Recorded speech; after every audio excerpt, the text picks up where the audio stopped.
ازيكم عاملين ايه؟ بصوا بقى، هنعمل دلوقتي سحلب. احنا بالليل والجو ساقعه، قلت بقى اعمل سحلب كده. هجيبها ايه دفينه كده اهو. حطيت بقى معلقتين كده من السحلب، واحط اللبن والسكر.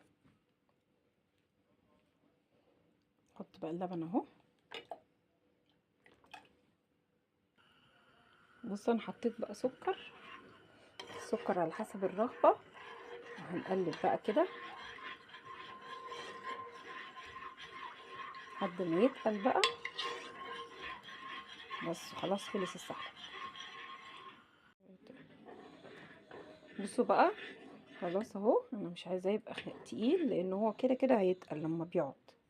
تعالوا بقى يلا نصبه في كوبايات. وبكده يا حبايبي يكون خلص السحلب، وتصبحوا على خير. باي باي.